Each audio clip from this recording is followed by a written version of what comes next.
Hello everyone. जैसा कि आप सबको पता है, उत्तराखंड में 29 सितंबर 2023 को यूटेट का एग्ज़ाम है। इस एग्ज़ाम से रिलेटेड कुछ बातें मैं आपके साथ शेयर करने वाला हूं, तो चलिए इनको देखते हैं। एग्ज़ाम में इन गलतियों से बचें।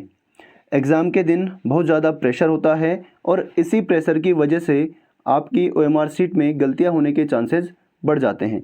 इसलिए आपको इन गलतियों से बचना है, इन चीज़ों से आपको बचना है जिससे आपकी ओएमआर शीट में कोई भी गलती ना हो। पहला है, ओएमआर शीट ध्यान से भरें, जल्दबाजी ना करें। आपको ओएमआर शीट पहले देख लेनी है कहाँ पे क्या डिटेल भरनी है और उसके बाद उसको फिल करना है और उसमें जल्दबाजी नहीं करनी है। अगर आप अपनी एक भी डिटेल गलत भरते हैं तो आपका पूरा एग्ज़ाम कैंसिल हो जाएगा, रद्द हो जाएगा। इस डिटेल के अंतर्गत आता है जैसे आपका रोल नंबर हो गया, बुकलेट नंबर हो गया, उसके बाद आपका जो रजिस्ट्रेशन नंबर होगा वो हो सकता है, टिकट नंबर हो सकता है, आपका नाम हो सकता है। तो ऊपर जितनी भी डिटेल आप भरते हैं, अगर इनमें से एक भी डिटेल गलत भर दी तो आपका पूरा पेपर कैंसिल हो जाएगा। तो इसलिए इस पे आपको ज़्यादा फोकस करना है, ज़्यादा ध्यान देना है। दूसरा पॉइंट है, सेक्शन करने के बाद उसके गोले भर दो। इसका मतलब है एक सेक्शन करने के बाद उसके गोले फिल कर दो। ये मेरा तरीका है। मैं क्या करता हूँ, एक सेक्शन सॉल्व करता हूँ और उसके बाद उसमें जिस क्वेश्चन पे मुझे डाउट था पहले उसको देख लेता हूँ और उसके बाद उसके गोले भर देता हूँ। तो आप भी इस चीज़ को फॉलो कर सकते हैं, इससे गलतियाँ होने के चांसेस कम हो जाते हैं। कई बार क्या होता है कि आप जब लगातार गोले भर रहे होते हैं और कोई क्वेश्चन ऐसा होता है जिस पे आपको डाउट होता है, लेकिन अगर आपने उसका गोला पहले ही भर दिया तो वहीं पे गलत हो गया। अगर आप उसका गोला लास्ट में भरते तो हो सकता है कि आप उसका सही आंसर लगा पाते। तो इसलिए आपको प्रत्येक सेक्शन के बाद ही गोले भरने हैं। अगला पॉइंट है, जो क्वेश्चंस नहीं आ रहे हैं उस पर टाइम वेस्ट मत करो। कई बार ऐसा होता है कि कोई क्वेश्चन आपको समझ में नहीं आता है और आप उसी क्वेश्चन के पीछे लगे रहते हैं। तो आपको क्या करना है, उस क्वेश्चन पे टाइम वेस्ट ना करके अगला क्वेश्चन जो इजी है, जिसको आप एक बार पढ़ने से ही सॉल्व कर सकते हैं, उस पर चले जाना है और उसको सॉल्व करना है। और आप अपनी बुकलेट में टिक मार सकते हैं और लास्ट में गोले आप भर सकते हैं। आगे है, क्वेश्चंस को ध्यान से पढ़ो।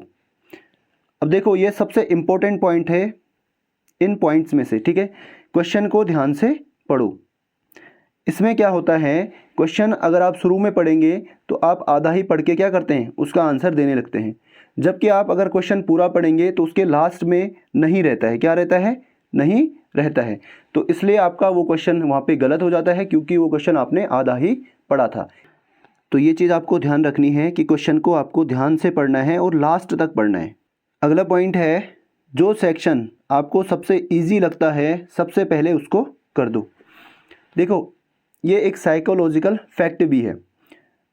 इसको आप ऐसे देख सकते हैं, अगर आपने शुरू में इजी सेक्शन कर दिया तो आपके दिमाग में कहीं ना कहीं ये चल रहा होता है कि यार ये वाला सेक्शन तो मेरा बहुत अच्छा गया है, तो आगे का भी इजी ही होगा। और आगे का जो टफ भी होता है तो उसको भी आप इजी बना के या इजी समझ के उसको कर लेते हैं और वो पेपर आपका अच्छा चला जाता है। तो इसलिए ये पॉइंट भी अच्छा है कि आपको सबसे पहले वो सेक्शन सॉल्व करना है जो सबसे इजी है, जो सबसे ज़्यादा आपको आता है, जिस पे आपको पूरा कॉन्फिडेंस है। तो ये सेक्शन आप सबसे पहले करेंगे और उसके बाद ही अदर सेक्शंस करेंगे जो आपको टफ लगते हैं। लास्ट पॉइंट इसका है, जो क्वेश्चन छोड़ा है उसका गोला ध्यान से भरो। अब कई बार क्या होता है, आपने मान लीजिए सीडीपी का सेक्शन किया, ठीक है। सीडीपी में से आपको 30 क्वेश्चन में से 3 या 4 क्वेश्चन आपको नहीं आए और आपने लास्ट में उसके गोले भरने हैं। और जो 3-4 क्वेश्चन आपको नहीं आए हैं उनको आपने सबसे लास्ट में देखना है, जब आपका लास्ट टाइम होगा, लास्ट 15 मिनट होंगे या फिर लास्ट 10 मिनट होंगे। तो आपने क्या करना है, गोले बड़े यहाँ पे ध्यान से भरने हैं। क्योंकि क्या होता है, कई बार जैसे 1, 2, 3 और 4, चौथा 4 क्वेश्चन है, पहले क्वेश्चन का गोला आपने भर दिया, दूसरे का भी भर दिया और तीसरा आपने छोड़ा था और आपने चौथा क्वेश्चन सॉल्व किया और आप ये भूल जाते हैं कि मैंने चौथा सॉल्व किया है और तीसरा नहीं किया है, और आप क्या करते हैं, चौथे का गोला भी तीसरे में ही लगा देते हैं। तो ये पॉइंट भी इम्पोर्टेंट पॉइंट है, इसको आपको ज़रूर ध्यान रखना है जिससे कि आपकी गलतियां ना हो। क्योंकि अभी हमने सीटेट का एग्ज़ाम दिया था, जिसके मैं मार्क्स भी आपको बताने वाला हूं जल्दी ही। उसमें क्या हुआ, जो मेरे साथ के लोग थे, जो मेरे साथी लोग थे, उनके बहुत सारे गोले ऐसे ही गलत हुए हैं। वो बोल रहे थे कि 3-4 गोले गलत हो गए जो मुझे आते थे, आने के बाद सही करने के बाद गोले वहाँ पे OMR सीट में गलत भर दिए हैं। तो ये इंपॉर्टेंट पॉइंट है। इसमें से 2 पॉइंट आपके सबसे इंपॉर्टेंट है। एक, जो क्वेश्चन छोड़ा है उसका गोला ध्यान से भरना है, दूसरा क्वेश्चन को ध्यान से पढ़ना है, ठीक है। तो ये सारी चीज़ें मैंने डिस्कस करनी थी। उम्मीद करता हूँ आपको थोड़ी सी इससे हेल्प मिली होगी और आप इन चीज़ों को एग्ज़ाम में ज़रूर ध्यान रखेंगे ताकि आप एग्ज़ाम में अच्छा परफॉर्म कर पाएँ। तो सभी लोगों को यूटेट के एग्ज़ाम के लिए ऑल द बेस्ट। मेरा भी एग्ज़ाम है और मेरा सेंटर है रामनगर में। अगर आपको वीडियो अच्छा लगा है तो वीडियो को एक बार शेयर ज़रूर करना। मिलते हैं आपसे अगली वीडियो में, तब तक के लिए साइनिंग आउट।